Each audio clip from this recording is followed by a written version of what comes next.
They met at a time when neither of them believed in lasting love. She had learned how to be independent too well. Life had taught her not to rely on promises, not to expect permanence. He, on the other hand, carried the quiet exhaustion of someone who had given too much in the past and received very little in return. Their first meeting was unremarkable. No dramatic sparks, no instant realization. Just a conversation that felt easy. The kind of easy that makes you forget the time. The kind that feels familiar even when it's new. They didn't rush into anything. In fact, both of them tried to resist. Love grew slowly, and that was both its strength and its weakness. At first, everything felt safe. They laughed often, shared small routines, long walks, late-night talks, quiet mornings. It wasn't loud love. It was calm, grounded. The kind of love that doesn't demand attention but quietly becomes essential. But beneath the surface, both of them carried wounds they hadn't healed. She struggled to trust consistency. When things felt too stable, she waited for them to fall apart. She kept parts of herself guarded, afraid that full openness would eventually lead to loss. He struggled with feeling enough.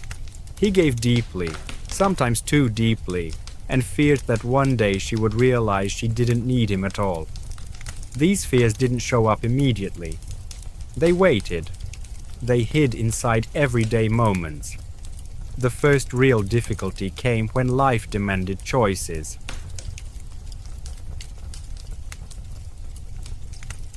Career opportunities pulled them in different directions. She was offered a chance to grow professionally, but it required distance, physical and emotional. He supported her, or at least tried to. On the surface, he encouraged her to chase her dreams. Inside, fear tightened its grip. Distance changed the rhythm of their relationship. Calls replaced touch. Messages replaced presence. Misunderstandings grew where clarity once lived. They began interpreting silence differently. What used to feel peaceful now felt heavy. Arguments started quietly. Not about big things, but about timing, priorities, tone, about feeling forgotten, about feeling pressured. They both felt unheard, yet neither knew how to explain what they truly needed. She felt controlled when he asked for reassurance. He felt abandoned when she asked for space.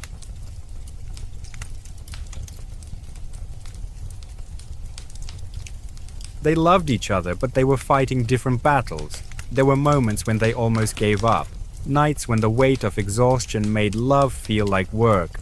Conversations that ended without resolution. Apologies that didn't fully heal the damage. They questioned whether love was supposed to feel this hard. Still, they stayed. Not because it was easy, but because something inside them refused to let go.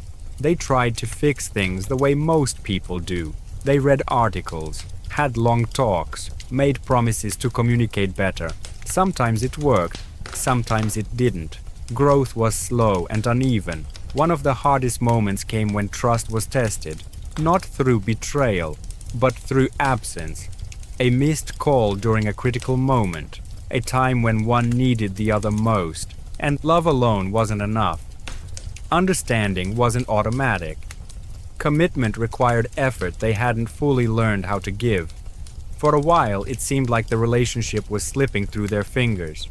They grew quieter, more cautious, less vulnerable. Fear replaced openness. They began protecting themselves instead of each other. Then something changed, not suddenly, not magically, but intentionally. They stopped trying to win arguments and started trying to understand pain. They spoke honestly about their fears. Not accusing, not defending, just revealing. For the first time, they allowed themselves to be seen without armor. It wasn't easy. Healing required patience. It required unlearning old habits. It required choosing love even when fear felt louder. Some days they succeeded. Some days they failed. But they kept choosing to try. The relationship didn't return to what it was. It became something new. More honest, more grounded, less idealized but more real. They learned that love isn't proven during the easy moments. It's proven when staying is a choice, not a convenience. Years later, when they looked back, they realized something important. The difficulties hadn't broken them. They had revealed them. They taught them how to love with awareness, how to listen without defensiveness, how to hold space for another person's growth without losing themselves. Their story wasn't perfect. It was human, and that was its greatest strength.